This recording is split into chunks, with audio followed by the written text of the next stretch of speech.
Hello, hello, good afternoon. Hello, beauties of the Creative Genius Life Coaching Group. How are you doing today?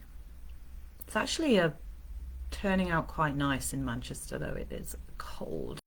So I am definitely going to head out for a walk this afternoon. So, my loves, I wanted to share something really juicy with you today, and something that I hope will be valuable and thought provoking, and hopefully offer you some kind of those aha moments that might make a difference to you in how you're living your life. Everything that I come on here to share is with the intention for you to step into and stand more and own and be in the joy of living a life of creative freedom, whatever that means to you personally.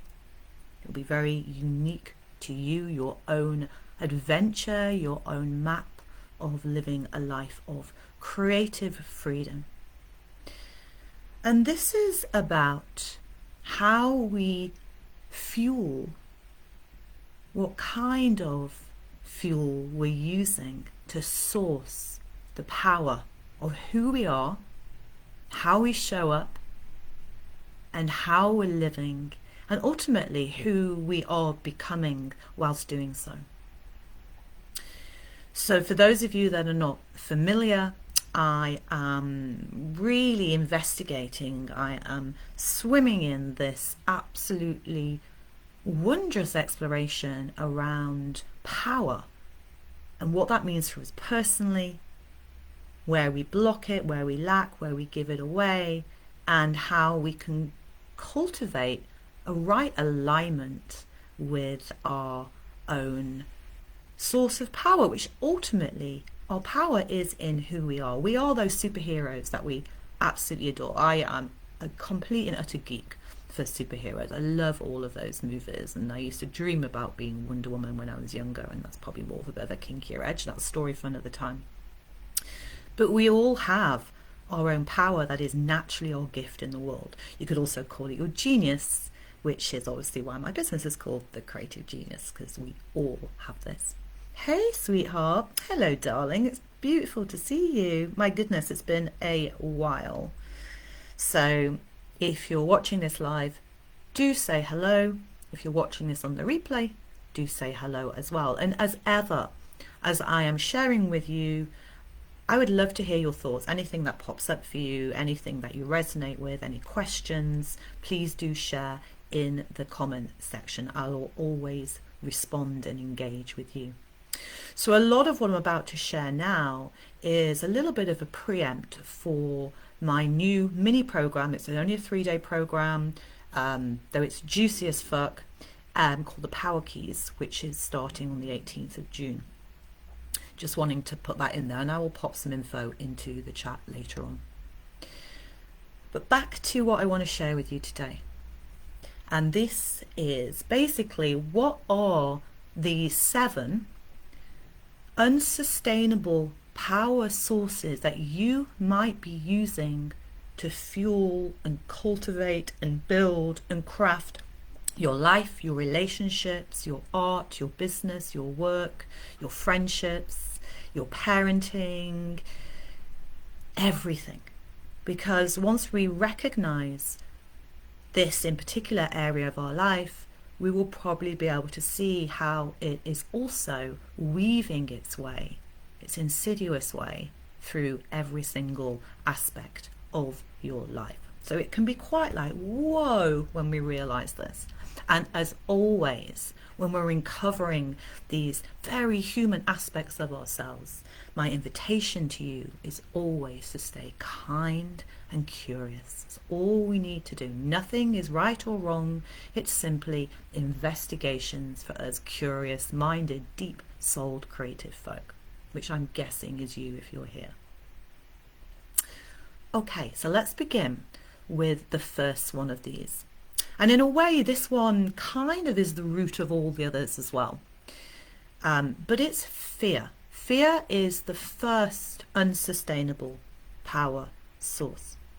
And how this manifests for us is that underneath everything that we are doing in our life, how we're behaving and acting and relating, is fear. And there's all sorts of ways that this can be running its stories. Maybe there's a fear of being left behind. You know, if you're a business owner and you're watching all the social media feeds and you're seeing what others are doing, and you feel like unless you're keeping up at that pace or showing up in a certain way, you're going to be left behind. Okay, and this might have its roots all the way back into being young again. This might be a misunderstanding around our own pace and rhythm of how we do life, of how we show up for ourselves first and foremost, and then to others. Okay, it's a very real fear. One of the big ones is appearing as not enough. I'm not enough. You know, the fear is making me having to like prove myself. I'm not good enough. I'm not intelligent enough. I'm not smart enough. I'm not funny enough. I'm not sexy enough. I'm not this enough. So there's this constant trying to make ourselves seem like that in the world. And maybe it's of fear of not being successful, okay, in whatever way that means to you. Maybe that's being famous, maybe that's being visible, maybe that's having a lot of followers, maybe that's having a lot of money. So we will keep going at everything with this fear of not being successful going underneath, and then flip that on the other side, fear of failure. Fear that we're going to fail. So rather than embracing that failure is one of those teachers where we grow from, where we learn, where we gain wisdom, where we understand what is for us and what is not for us, we have that fear of failure. Got to keep going. Maybe we have the fear of being laughed at or ridiculed. Okay, so we have to be a certain way. We have to tone down certain aspects of ourselves, change or hide certain things.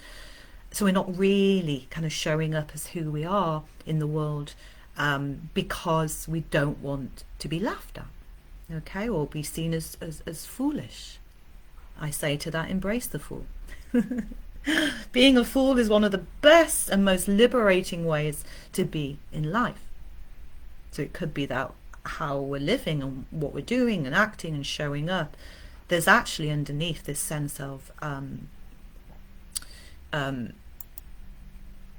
I don't want to be laughed at. I don't want to be seen as a fool. I don't want to be ridiculed. So we'll do everything that we can in order not to be that. There's also doing it wrong. You know, the fear of doing it wrong, whatever that means, the fear of being rejected, the fear of disappointing others, or that risk of disapproval. And ultimately the fear of not belonging, of not fitting in. And this one is huge.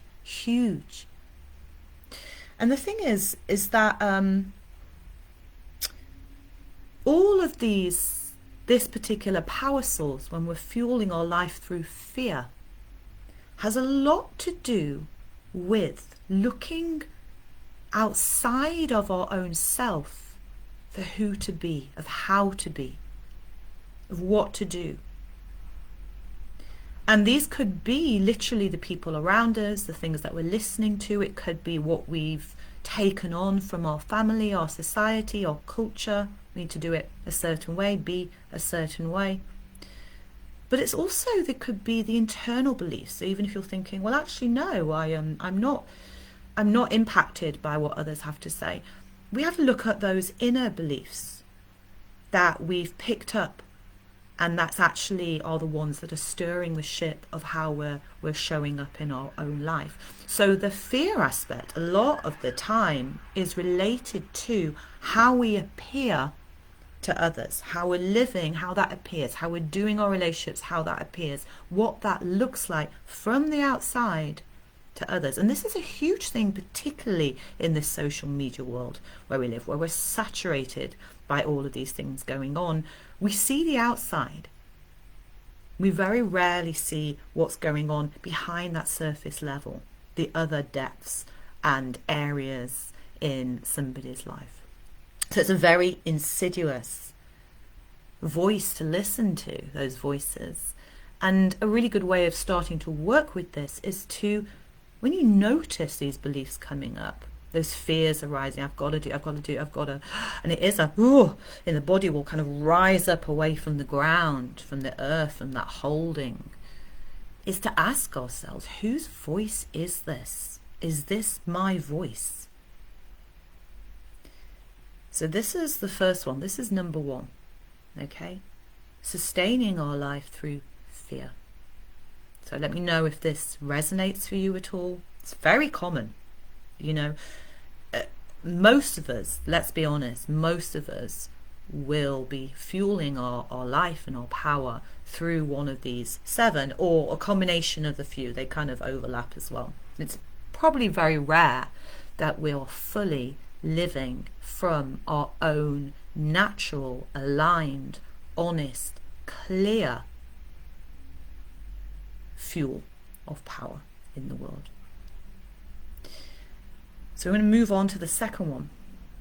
So our second unsustainable power source is greed. It's greed. It's this sense of this grasping. And it's really interesting, this, because we live in a world, particularly I'm talking more so the Western world, where it's very much seen as productivity is the value, is our value. Having more is the value. It makes you a valuable person. And if we don't live up to that, then we are not valuable, we're not worthy, and all the associations that come with that. What it means is that we're always seeking the next thing, having to grasp the next thing, going on to the next thing. And this creates all sorts of issues. The first is that we never pause to see where we are, to see what we have, and to fully receive all of this, so that we feel fulfilled. Every day is an opportunity to feel fulfilled. The thing is, because we don't necessarily do that, we're always looking to the next, we bounce. We stay on quite this surface level. We never drop in to allow ourselves to digest, to ingest deeply, to integrate, to fully receive all of the jewels and the treasures that every single aspect of our life gifts us. It's just there for us to notice, to see. And when we do that, what we start to do is release these hooks into this grasping energy, which is fueled by lack and by scarcity. This isn't enough. I want to make this amount in my bank account. We get that. That's not enough. You know, you hear about this all the time, don't you? In fact, you actually hear often the people that have the most money seem to be the most ungenerous, and vice versa. And the thing is with this greed fueling is that there's always this kind of like fear around that as well, that it's going to disappear, it's going to be taken away from us, we're going to lose it. So there's always going to be a constant plate spinning in order to keep that maintained. And that in itself is really exhausting. It's exhausting to live that way. And then there's also the question of why? Why do I need this? What's for? What's actually underneath why I'm living and fueling my life in this way? What am I trying to get? And how will I know even once I've got there, whatever that means? So again, we're avoiding the inner feeling of what it is that we actually are wanting to feel in our life, what's important to us, what we value most deeply. And also another thing about this greed being the fuel for our power is that there's also connotations in this around the more we have, the more power we have. It's not true power. So we can feel superior, we can feel better than, we can sit on top, we can look down. There's a safety, again a false safety, in being in this place. However, we will then shift the other way when we don't have that and feel like others have power over us. It makes us feel small, insignificant. and in comparison and competition with everybody else. And we just probably flip between one and the other. And again, this is exhausting and unsustaining. Okay, how's that one landing for you? You're really curious to know. I think my computer's doing something weird here. It's been doing that for a while. So I'm just going to carry on, and hopefully this is all working. I hope it is. The third unsustainable power source. So I just want to apologize because it seems to be stuck on the very first message that came in and the time slot and everything. So if you are messaging, I will probably see the comments later, but please keep carrying on unless my computer decides to do something. I think it didn't like traveling when I traveled with it. I think it got travel sick a lot and now it's gone a bit poorly. Anyway. The third unsustainable fuel that we use is shame. Oh, when I say that, I personally have lived and fueled most of my life from shame. It makes me just sigh like that. Shame is we are not good enough.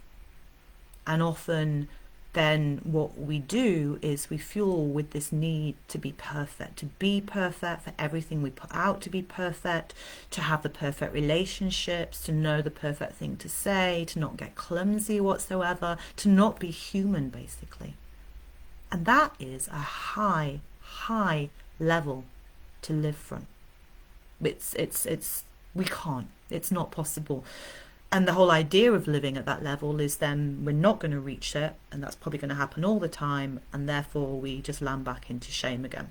Okay, I'm wrong. I'm not good enough. I'm just, I've got to leap back up again and then fall down, and we just live from that place all the time. Everything we're doing, proving that we're not wrong, that we're actually perfect, that we're worthy of love, that we are valuable. And it's a very, very common one,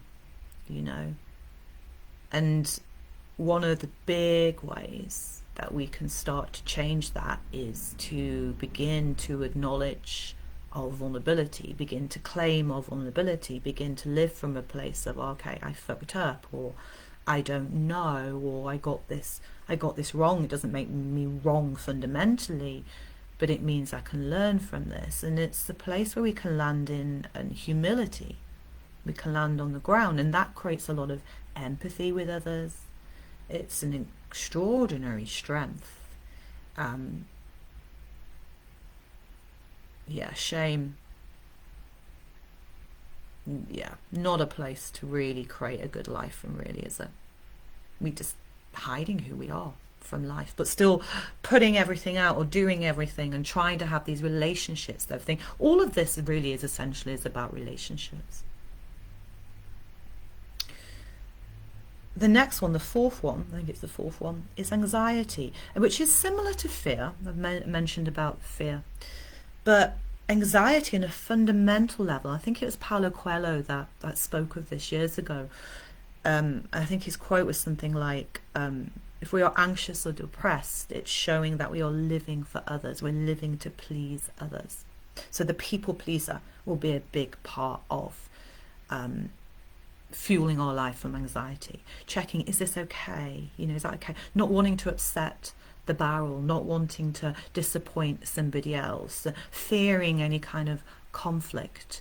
It's this perpetual state of having to be on guard just in case we upset things around us. And it's a very good girl kind of place to be. A lot of kind of need to be nice. A lot of these stories that we've been carrying in us, that if we are who we are, if we speak our truth, if we risk all of this, and it is a risk, then again, we will disappoint others, we'll be rejected, we'll be pushed away.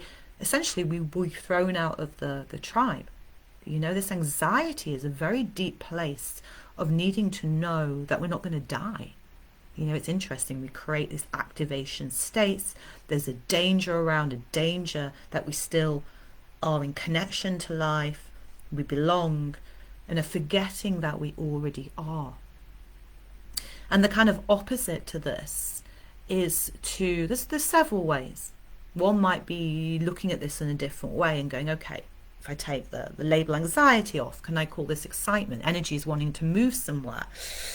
Okay, that puts me a little bit more in a power place already. It could be you need to work on our grounding, our nervous system capacity.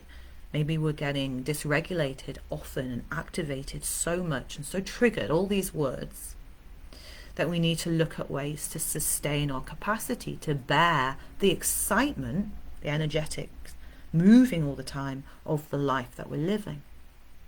Once we start to do that and be more anchored in our own ground, we actually find that same energy moves through us as a sense of urgency instead. It's very clear, it's very forceful, very strong power. It's a clear desire for expression. It's clear. Very different to the feelings of anxiety. And most of us are living with a perpetual state of a hum of anxiety, this kind of waiting for the next moment. This links very much to what I was saying about being unable to stop and receive, to take in, to feel the back of our heart, back of the body. Not have to just move very quickly on to the next thing because we have to, because we need to, because of.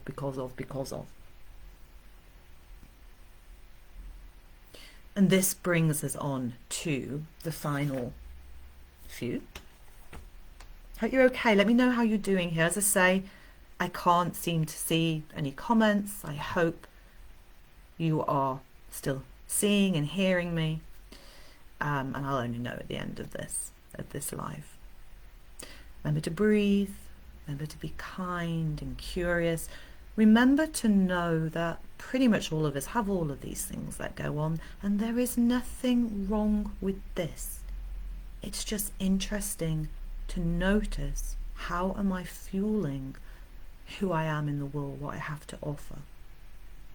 Where is that coming from? And if I'm recognizing myself in any of these or many of these, do I still want to continue to fuel the power of who I am and what I have to offer through these particular sources? Okay, that's all, just a curiosity. So the next one is unkindness.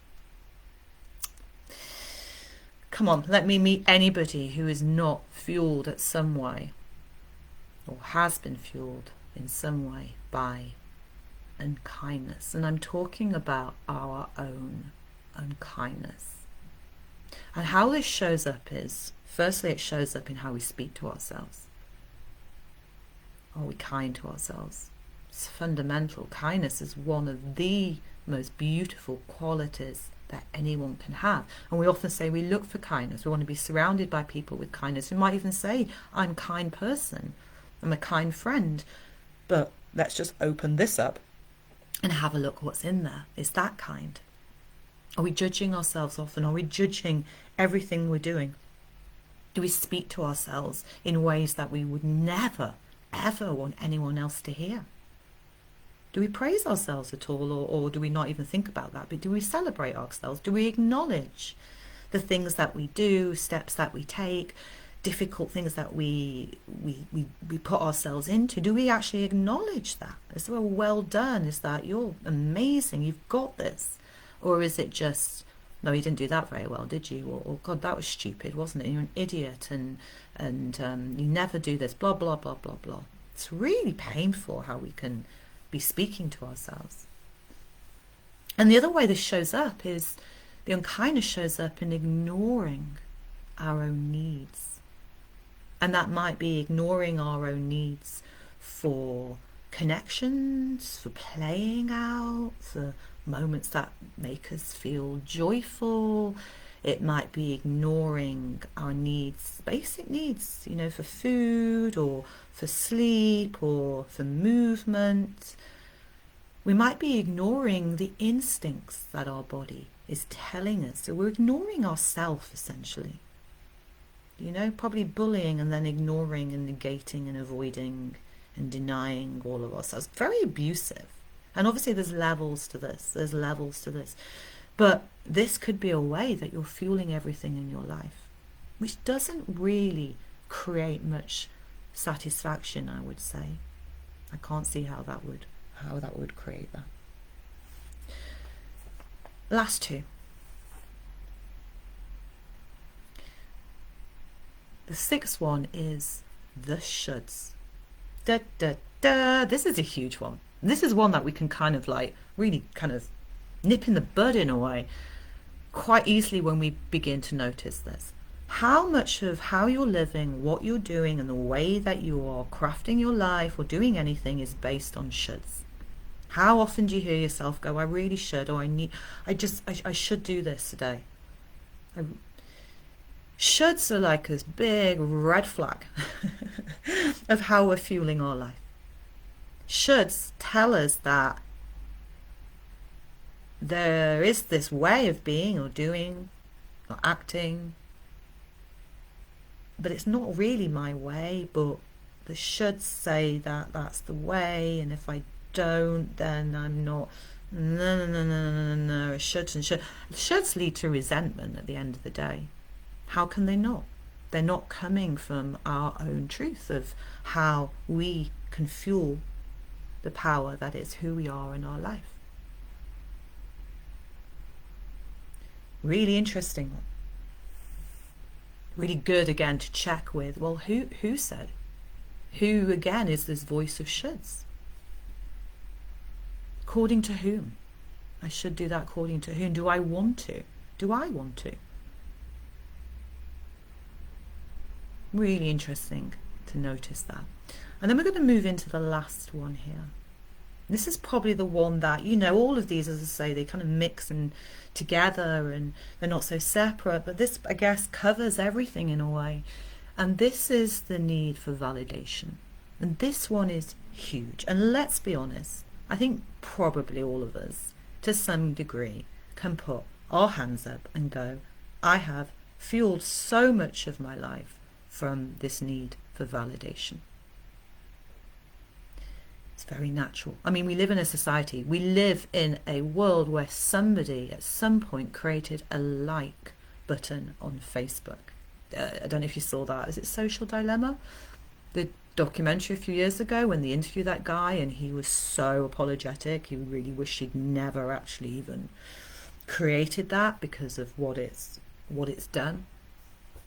How many of us get a buzz when our posts get likes, when we get comments, when, and then feel the opposite when it's just nothing, it's just tumbleweed.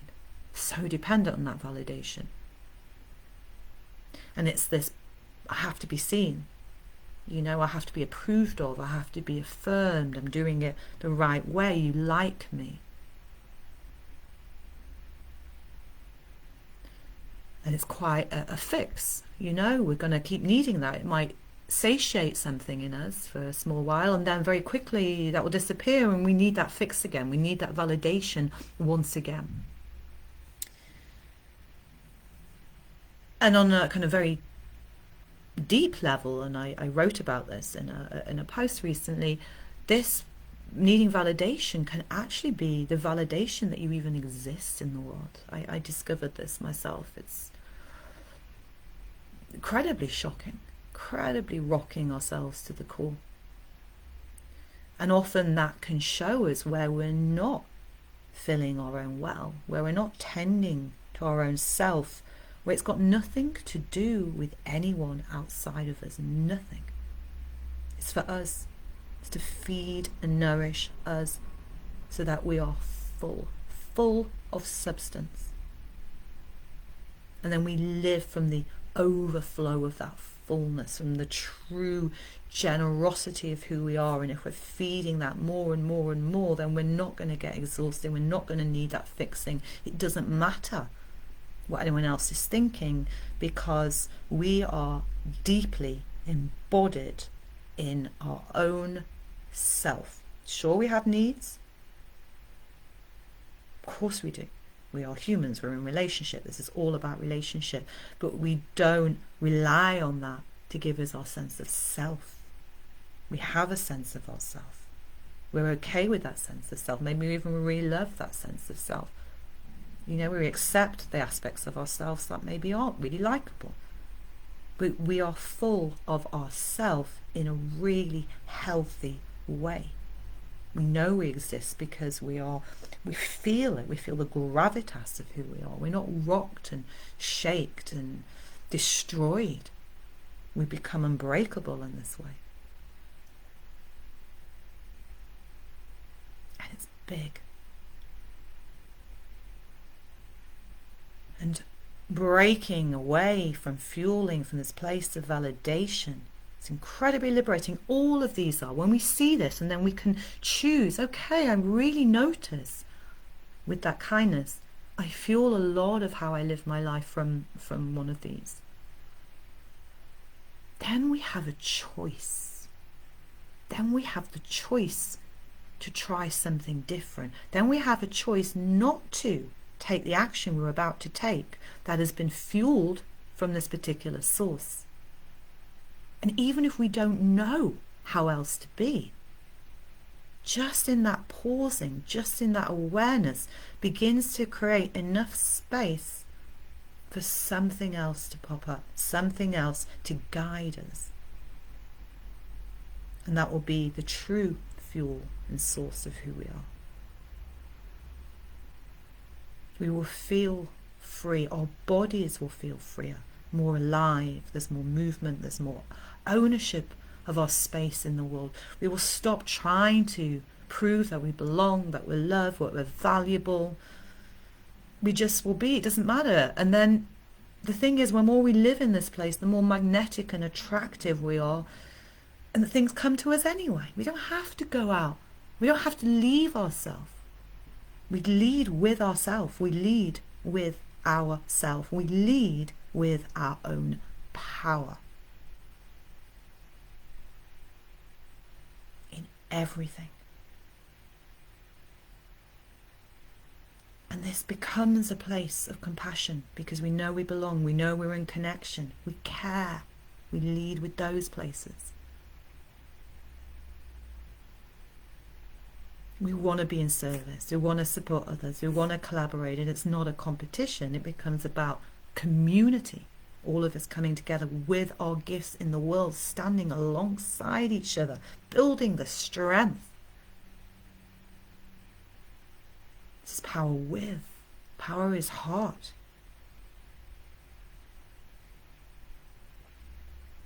So, my darlings,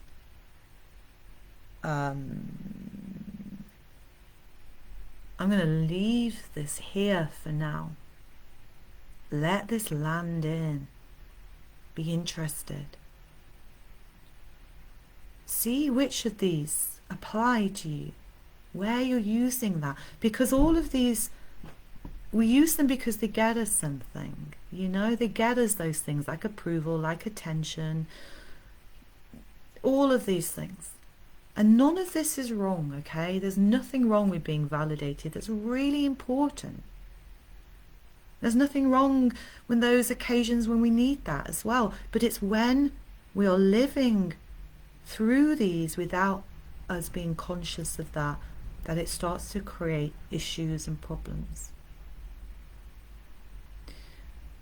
The power keys are the 8 keys that will show you how to access and live in and from and use your power in a way that is clear and clean and unbounding and unique and is you in the world. It means that you can just shine yourself brightly as you. It's the root of freedom. This is a 3-day program. There's a workbook as well you're going to get. It's going to be in a private group, so it's not going to be in here as other of my masterclasses have been. And it is only £44. After the Power Keys is complete, it will be available as a digital program, and the price of that will be £111. So it's very, very different. It's really worth coming on board for this. This is such a crux of a life-changing way of living. I know people say that and it's really annoying, isn't it? It's life-changing. But when we take our power back and we're living from a clear fuel and source of that power, loads of things fall away, excuses fall away. That's what I've noticed. It becomes very clear then, and very relaxed place to live in from. That's what I've noticed. It's very quiet, it's calm, it's quite ordinary. It feels stronger, more solid, more steady. It feels more illuminating. So we start the 18th of June. I'm going to put the information down below. You can book your seat to join us. If you know of anybody who would be really interested in hearing what I've been sharing today, then do invite them into the group or let me know and I can invite them. And share with me, share openly, what are the places that you know you actually fuel your life from? And are they working for you? And if so, how? And if not, why not? Okay, so if you want to play with this a bit, this is the invitation. Put any of your answers into the threads here in the comments, and I look forward to reading them. Here's to our power. We need to live from that place, true power. Not how most of the world is, particularly these days. I mean, it's been like that for a long time. It's not serving anybody. And the irony is, the more we live from our true power, the less it becomes about even power. It's almost, that word just disappears. It's not even really about that. Okay, so my darlings, I hope you will join me on the power keys. It's going to be an extraordinary 3 days. The link I'm going to put in the comments now. I'll give you lots more information. Very welcome to DM me if you have any other questions. And I'm sending you so much love, and go well. And yeah, have a beautiful rest of your day.